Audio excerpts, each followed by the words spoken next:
Hello, Algebra 2 students. This is an introduction to a new number, and that number is number E. This is lecture 7.3. You guys are well aware of, at this point, the number pi. You should know actually where pi comes from. You also know that it's about 3.14. But you should also know where pi comes from, and pi is actually the ratio of the circumference of a circle divided by the diameter of the circle. And if you took the circumference, the length around the circle, and you divided it by the diameter, you get the number 3.1415, and it goes on and on forever. E is a number very similar to pi in that it's an irrational number that is out there existing in like the real world. And it's going to show up from time to time, and this is the first time in your math life that it does show up, and let's discover it together. Before we do that, it's really important that we know some skills because we're going to be doing a lot of exponent simplification. So if you had a problem like this here, 2x to the negative third times 6x to the fifth, 2 times 6 would just get multiplied. We can do multiplication in any order that we want to. So we could rearrange this as 2 times 6 times x to the negative third times x to the fifth if we wanted to. That's what allows us to get 12. When you multiply with the same base, like you would x to the negative third times x to the fifth, you'd add their exponents to get x to the second. Very similar here, you would divide these coefficients together and get 6, and then subtract the exponents, and we get 6x to the negative third. When you divide with the same base like this, you subtract their exponents. Very similar here, this one would actually be 4x to the sixth. 12 over 3 is 4, and here we're subtracting our exponents to get x to the sixth. Our last review example, this problem, you would need to apply the exponents to everything. This would be 10 to the third times x actually to the negative 12y. Now, 10 to the third is 1,000. And here we have x being taken to a negative power. We don't like to take anything to a negative power. We'd like to move that. So it would actually go down to the denominator. We would get x to the positive 12y power. This one is kind of new, but the ideas are consistent with the properties that we saw in the last chapter. So we're going to actually discover the number e now. And e comes from this expression right here. And as n goes to infinity, the value that we would get out from doing this problem here, when n is approaching infinity, is actually going to get closer and closer to this number e that I said is very much like pi. So let's go ahead and take a look at it. Let's plug 10 into this expression. If you were to plug 10 in here, you'd have 1 plus 1 over 10, and that's being taken to the 10th power. And when we do that, we get 2.59. Very cool. Now let's do that with the number 100. So we would do second entry. We want to plug in the number 100 now.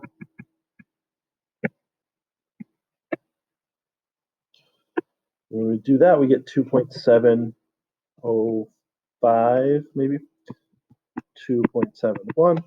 Now let's do 1,000. Second, insert a 0 here. We're doing there. We have to put 1 here to make it 1,000.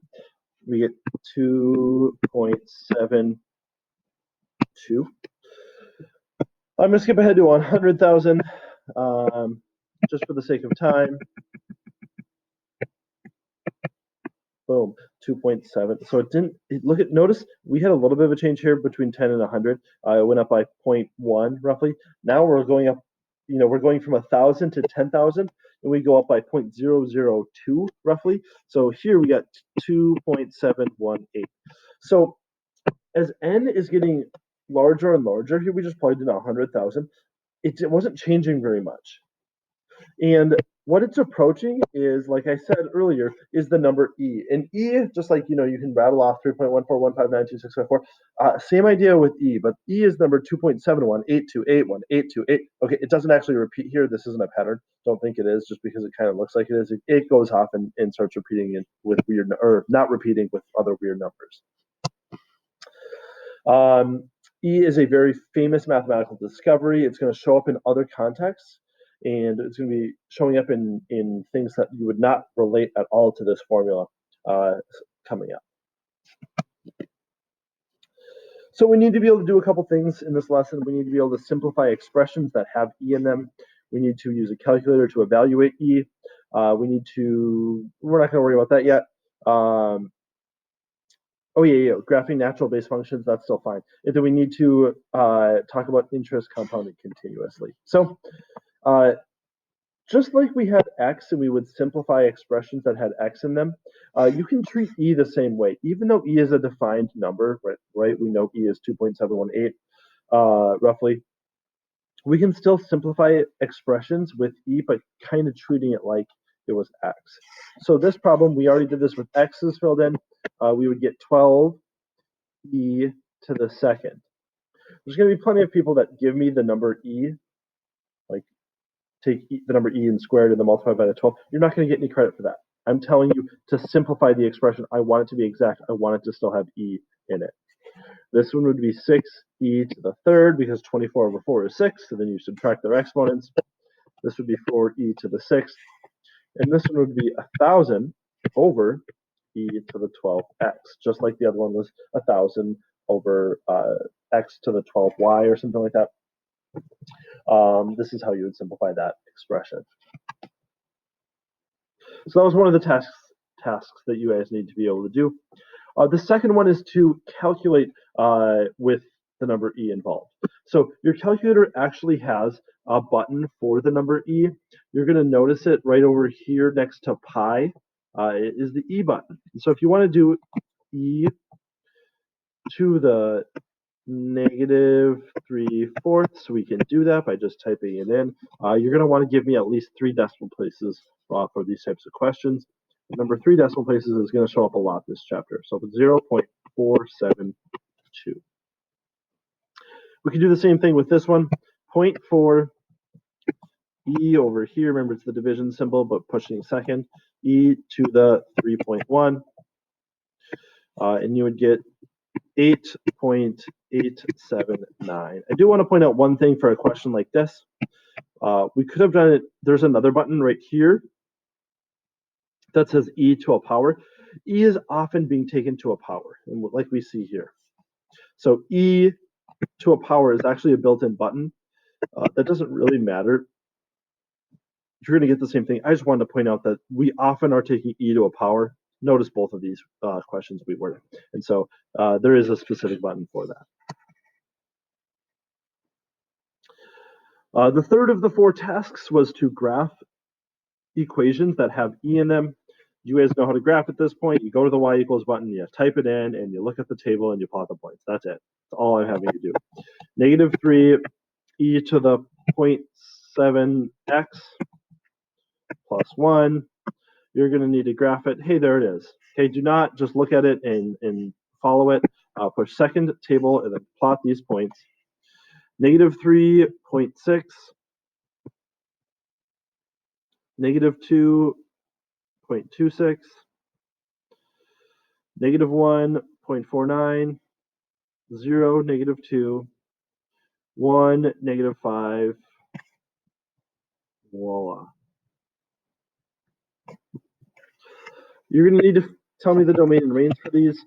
This graph does go forever to the left and forever to the right, so its domain is going to be all real numbers. If we're keeping track, we haven't really seen functions that don't have all real numbers for its domain yet. The range, this graph goes down forever, but it doesn't go up forever. It's actually going to hit an asymptote right here. And so where is that asymptote at? Well, as you can see, it's approaching 1. It does say it's getting to 1, but as I mentioned in a previous lecture, this is the calculator eventually just having to round, because you saw it at 0.9999. It's eventually just rounding it. So the range is actually y values less than 1. It doesn't actually equal 1, even though it looks like it does. Same thing here. If you guys want to go ahead and try this one, it would be a good time to practice that. 2 e to the 0.5x minus 1. We'd push second table again. 0, 1, 1, 2.3, 2, 4.4, 3 is about 8, and -1 is 0.2. So here's our function, just like that. The domain, all real numbers, and the range is going to be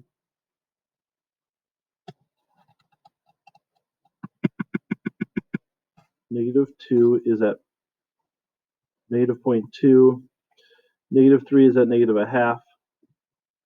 So it's actually going down here, and its range is y values greater than -1, right? And we're going to see that it kind of levels out at -1 here.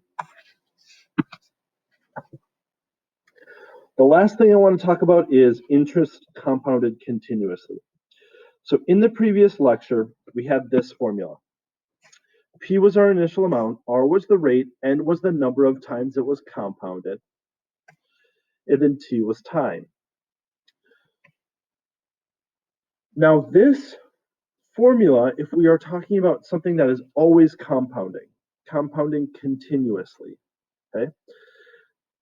We could approximate this by like saying, hey, N is 10,000 or 100,000 to indicate, hey, that would be, it would compound 10,000 times in a year or 100,000 times or 1,000,000 times in a year. We could approximate that, but let's go ahead and answer this question here.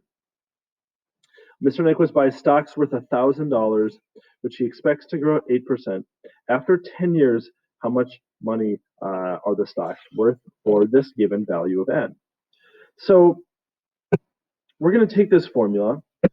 The stuff that we know is 1,000 is the principal, your initial amount, plus 0.08. Remember, this is review from the last lecture. It's growing at 8%, so 0.08. The number of times the year is compounding, we're going to start with the number 1, and then 1 times 10. So let's go ahead and type this example in. 1 plus 0.08 over 1 to the power of 1 times 10. So in this case, if it was compounded once per year, I would have $2,158.92. What if it's compounded 4 times in a year? I'm going to push second entry to speed up the process. I have the same numbers typed in, but I'm changing n to 4, and there's 2 n's in the problem. One's there and one's there. So if it's compounded quarterly, which would be 4 times in a year, that would give me a little bit more money, 2208.04. Obviously, I'm rounding this to tenths because we're dealing with money. What if it was compounded 12 times in a year? So 1, I'm going to push second insert to insert an extra character in there. And I have to do it again here. 1, second insert a 2. So now I'm compounding monthly, 12 times a year. This will give me 2219.64. Notice a little bit more money than if it was only compounded 4 times a year. What if it was weekly? That would be 52 times.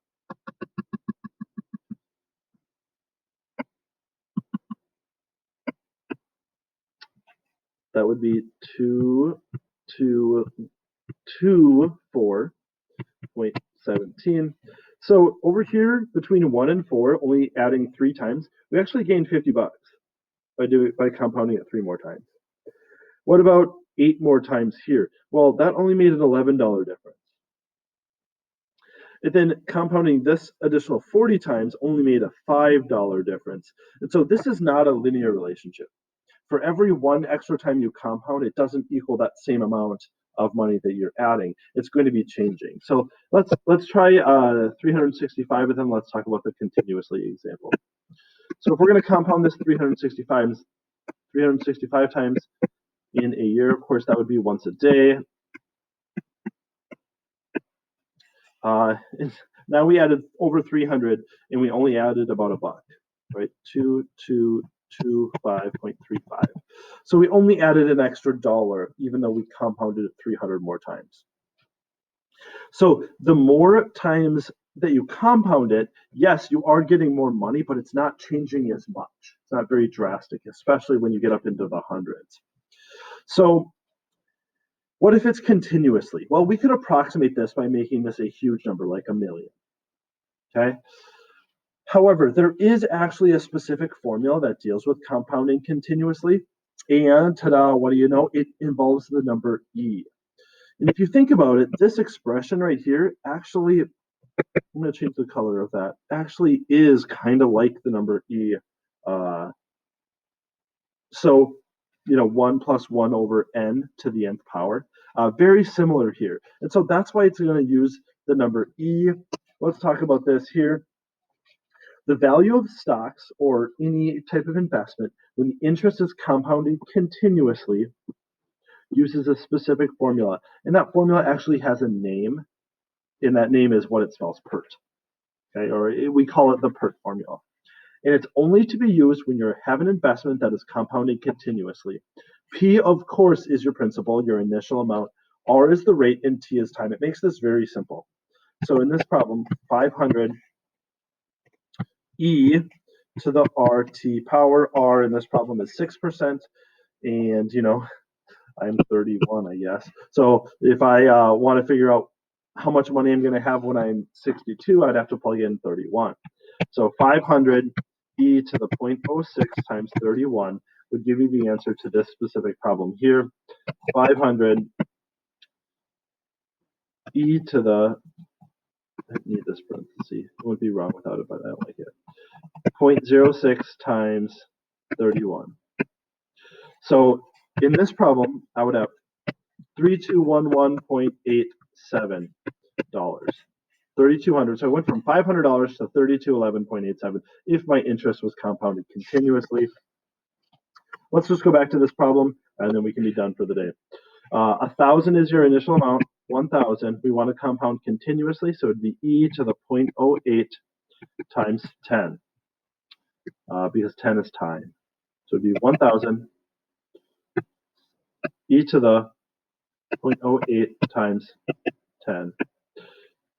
2225.54. Notice it's a little bit more money, but it only added 20 cents roughly to compound it from 365 times in a year to literally every second. It's continuously every moment compounding. So that is section 7.3. Please let me know if you guys have any questions, and you guys have a good one.